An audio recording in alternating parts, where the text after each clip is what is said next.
Who runs the Big Ten in 2025? Let's talk about it. My name's Paul. And I'm Aaron. And we are the Big Ten guys. Tune in daily for Big Ten news, insights, analysis.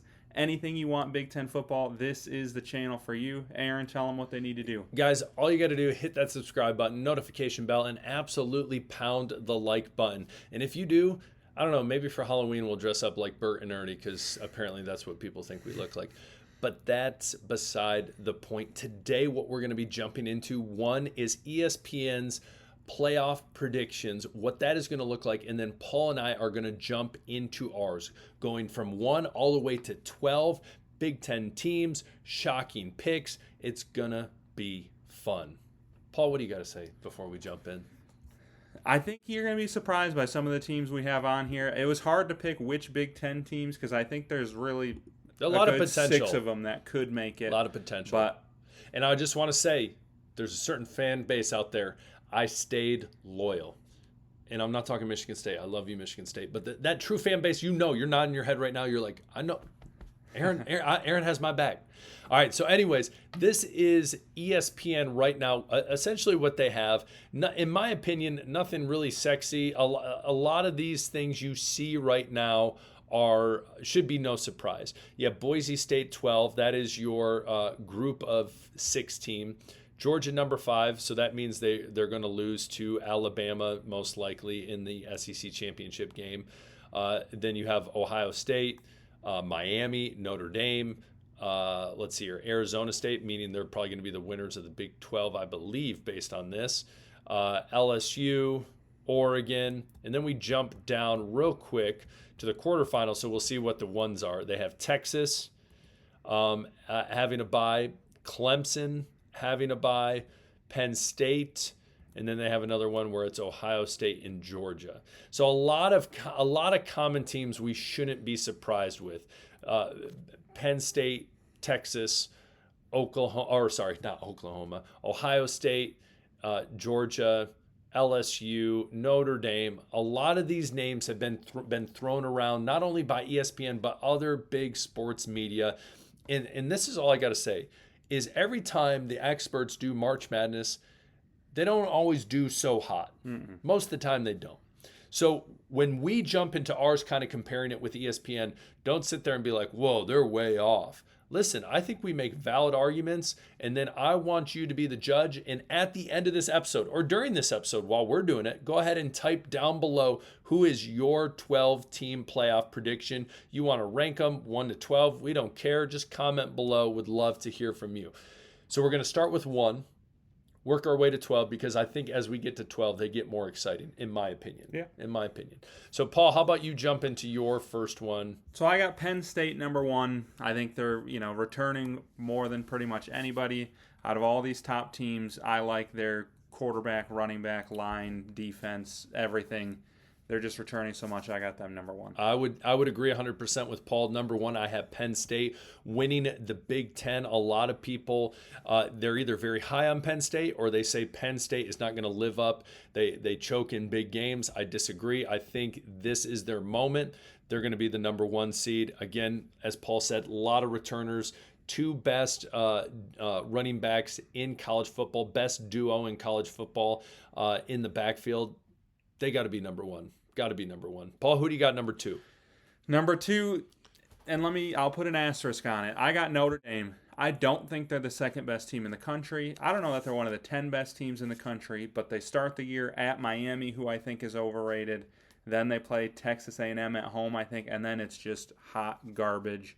So personally, I think they're going to go undefeated just because Notre Dame loves to have their easy schedule. They had to get out of the USC and Michigan State rivalries so they could play Wake Forest and Boston College every year. Yeah, right. Well, I'll tell you this. I think Notre Dame has a big slump after making the national championship. I think Marcus Freeman, he's already shown that, listen, they lost to Marshall a couple years ago. Last year, they lost to Northern Illinois, even though they made the national championship. Obviously, that's not a small feat.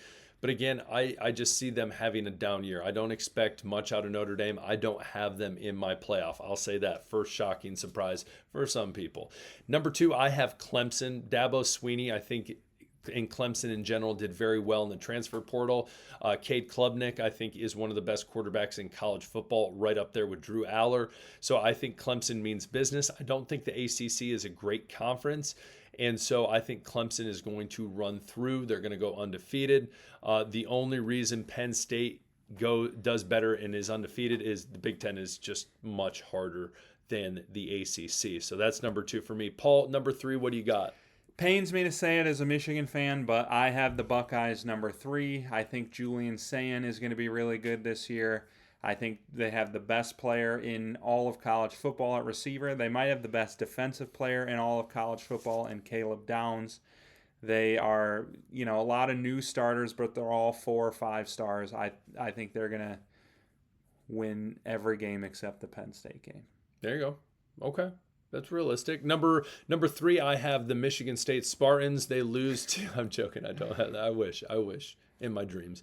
At number 3, I have Alabama. Alabama makes a resurgence this year, makes the playoff, ends up winning the SEC, obviously being ranked number 3, but loses some games in conference play. That's not going to be ideal for them. But again, I still see them making the playoff. They have a lot of talent on that team, regardless if Nick Saban is there or not.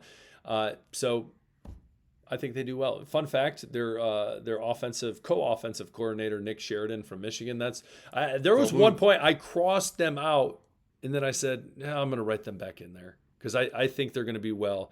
I think a lot of people are high on Georgia. I'm not as high on Georgia this year as I was past years, but that's who I have number 3. Paul, who do you got number 4? Well, I don't feel great about this after you just said you're not as high on Georgia this year, but I do have Georgia coming out of the SEC. I actually don't have Bama in my playoffs. I don't know that I'm a huge Kalen DeBoer believer yet. I think, they lost their quarterback. They were a 4-loss team last year. I think Georgia, they're going to have, is it Gunnar Stockton starting at QB this year? I don't know that he's any worse than Carson Beck, might even be better, but they've just been similar to Ohio State, 5 stars at every position. I think they'll come out in the SEC. I got to say this about DeBoer. The man took Washington with a recruiting class probably in the 30s to the national championship. Did well in the transfer portal, and obviously the stars aligned from Washington. But I think with much better personnel at Alabama, I think he has a lot of potential there. There's a reason Alabama hired him. Again, I'm not trying to be an apologist for the SEC, but I think Alabama is going to prove a lot of people wrong.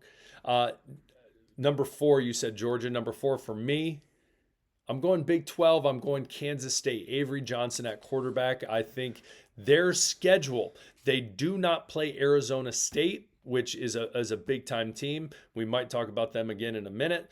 But as well, their biggest game off the bat is Iowa State in Dublin. If they win that game, they go on a long stretch of a lot of trash Big 12 teams in non-conference games. I see them going in, beating Arizona State most likely in the Big 12 championship game because Arizona has a little more of a gauntlet than Kansas State does. And Kansas State returns a good amount of players. This is one of my first surprise picks, but I'm Do you think they're undefeated? Undefeated? No, I don't think they're undefeated. Okay. I don't think they're undefeated. But again, Alabama, I don't think is going to be undefeated either. I think my 2 teams undefeated are Penn State, Clemson that I have. So Kansas State, I think they're going to surprise a lot of people as well. Paul, we jumped to number 5. What do you got number 5? I got Clemson number 5. I don't think the ACC is that special. I think Clemson is probably going to be number 2 the majority of the year. I wouldn't be surprised if they're 11-0, but I have them losing to South Carolina last week of the regular season, and that will drop them down to the 5 spot. But they're probably 12-1. Yeah, okay. I see that. Number 5 for me, another Big Ten team, the Ohio State Buckeyes. The reigning national champions, squeaking in at number 5. They end up losing to Penn State in the Big Ten championship game, but still good enough. I guess technically that would mean they lose to them twice in a year because they play them. They play them in the regular season, correct? Yeah. Yeah. So would not be ideal, but again, getting that 5 spot. Still proving a lot of people wrong. Julian Sayin, I think, is going to do well. Jeremiah Smith, obviously. They still have a lot of studs, much like in Alabama, Georgia. Ohio State is one of the elites. They reload. They got talent. I think they're going to do well still. So I have them at number 5. Number 6, Paul. I am sticking in the Big Ten. I got the Oregon Ducks number 6, similar to Ohio State. I think a lot of people are wondering what they're going to be with so many players going to the NFL, but they loaded up in the transfer portal. I think they might have the best offensive line in the country. Sounds like a lot of good things have been said about Dante Moore in practice as well, and then that connection to the other D. Moore, Decorian. I think people have him rated as a higher recruit than Jeremiah Smith was even. Now, obviously, that's a very high bar to achieve, but he's going to have the kind of impact that Smith and Ryan Williams from Bama had last year, and I think Oregon is going to be the 6th seed. Nice. And at number 6, I have UGA, the Georgia Bulldogs. Again, Kirby Smart is a great coach. Much like Nick Saban when he was at Alabama, in a similar way, they get recruits. They get who they want. They coach him up. There's a reason he's won 2 national championships. I think the Georgia Bulldogs, again, even though they lost Carson back, I think they're gonna do well. And they got some studs still on defense returning. So Georgia Bulldogs, number 6. Paul, what do you got 7? I think a lot of people are probably surprised neither of us have said this team yet, but I have Texas number 7. Most people have them as, they're preseason number 1. Yeah. But as Aaron and I have said many times, we're not as high on Arch as everybody. We think if he was as good as everyone's saying, he would have played last year.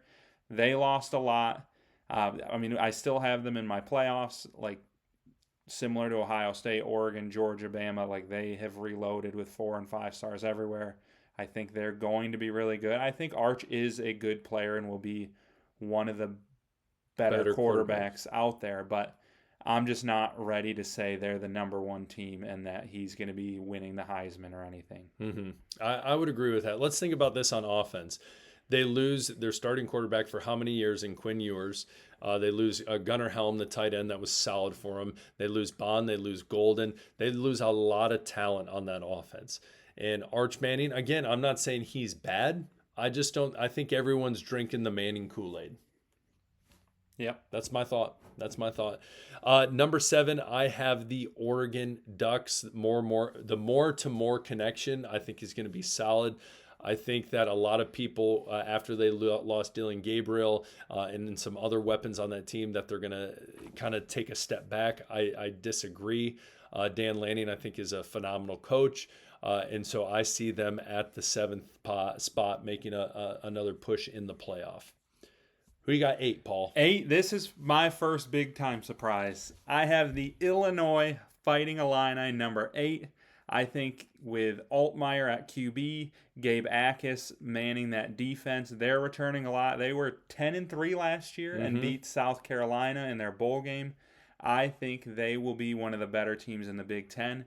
And truthfully, so this is my 4th Big Ten team. I wanted to do a 5th because I think Nebraska really could make it. I think Indiana really could make Brown it. Noser. And I think Michigan could make it. But I just don't think the NCAA is ever going to let there be a scenario where there's 5 Big Ten and only 3 SEC. So I had to bump somebody out for another SEC team. Unless we have a 28-team playoff. Yes. Which we've talked about in a previous episode. But the reason I chose Illinois ultimately over those other Big Ten schools is they don't play Michigan, they don't play Oregon, they don't play Penn State. They get Ohio State at home, and then they're at Indiana. If they win at Indiana, they're probably an 11-1 team. Yep. So I do think they pull out a tight one against a very good Hoosier team, lose a tight one at home to Ohio State, make the playoffs at 11-1. And Brett Bielema, great coach, has proven he's been successful in the Big Ten at Wisconsin for many years, making plenty of Rose Bowls, doing well. So, again, I think that's a good pick. I did not pick Illinois at that spot. At number 8, I have Boise State. They're my group of 6 team. I just think Boise State, of all the group of 6 teams, if one's going to make it, it's going to be Boise State. They return a lot of players in Boise, so I don't think it would be a surprise that they're the ones who make the team, or make the playoff. But I do not think they are going to have a bye like they did last year. So Paul, what do we got number 9? Number 9, I got South Carolina. As I mentioned earlier, I think they're going to be the one loss on Clemson's schedule. They get Clemson at home at the end of the year. And then I thought they were a really good team last year. They're returning quite a bit. They had really tough, close losses to both Alabama and Ole Miss. If they would have pulled one of those games out last year, they're a playoff team. I think this year they get it done, go 10-2, and make the playoffs. Yep. I don't think that's bad. I don't think that's bad. That's a surprise, though. I don't think a lot of people have other teams other than South Carolina from the SEC in their playoff. Number 9 for me, SEC team. Again, I think a lot of people surprised at this. Paul had them at 7. I have them at 9. That is Texas. Arch Manning. Again, as I said earlier, they lost a lot on offense. And yes, they are. Texas is a name brand, and they're the type of team with Sarkisian that they've done great recruiting. And the question becomes, are they going to have the weapons ready for Arch Manning? And again, I'm not drinking the Arch Manning Kool-Aid. It's already been said. Archie already said he's going to come back for another year.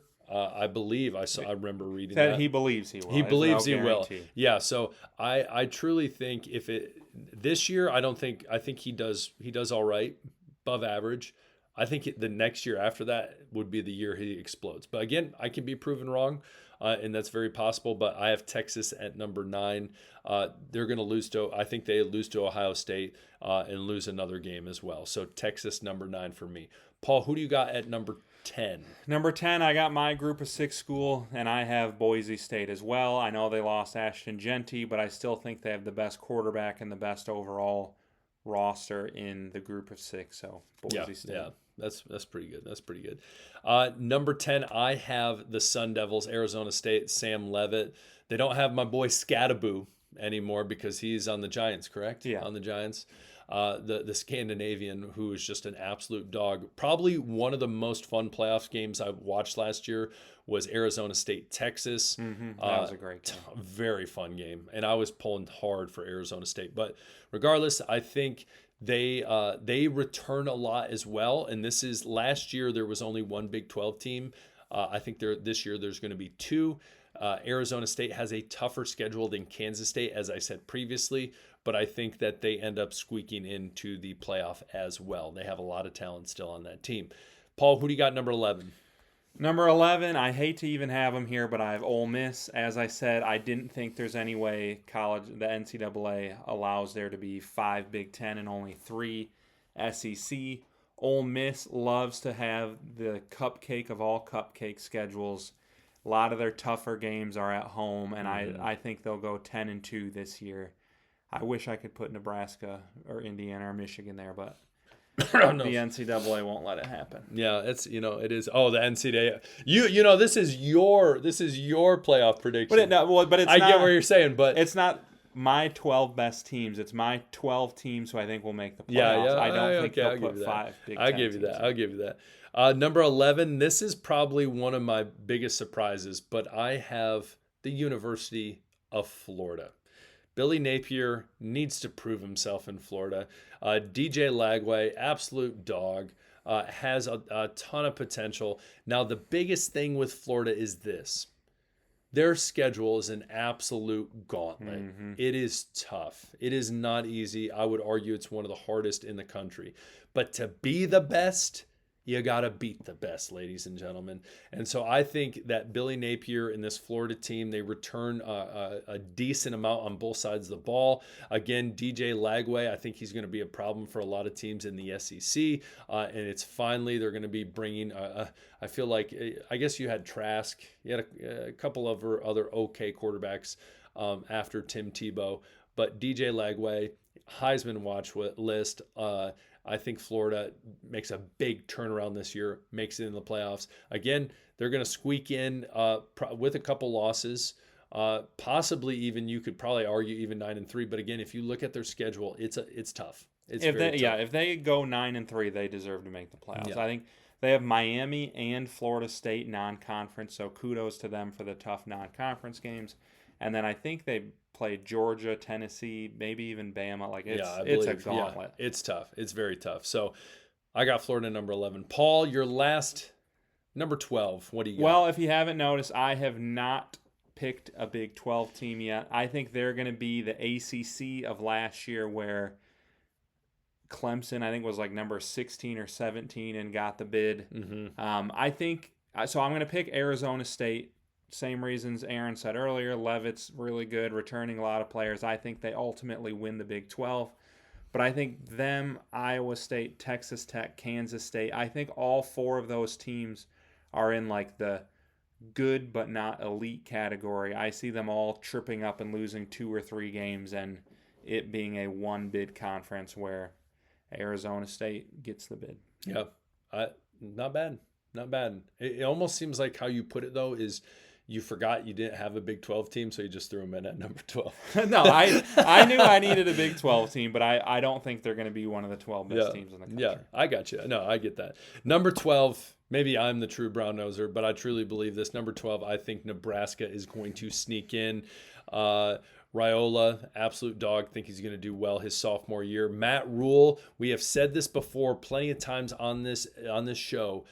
In his third year at all of his collegiate stops as a head coach, that's when he really has turned a program around. I think he can do that. The non-conference schedule, the toughest game is going to be Cincinnati. Besides that, I think they do pretty well. I think there's some teams on their schedule that are going to be tough, like a Michigan, like an Iowa, but I think ultimately they win those games. The toughest game they have is going to be at Penn State at Happy Valley. So again, I think they end up going 10-2. I don't think that is unrealistic for the Cornhuskers, and I think they sneak into the playoffs. And Matt Rule, his third year, kind of, I don't know, magic. It happens. That is what I project. I would love to see it.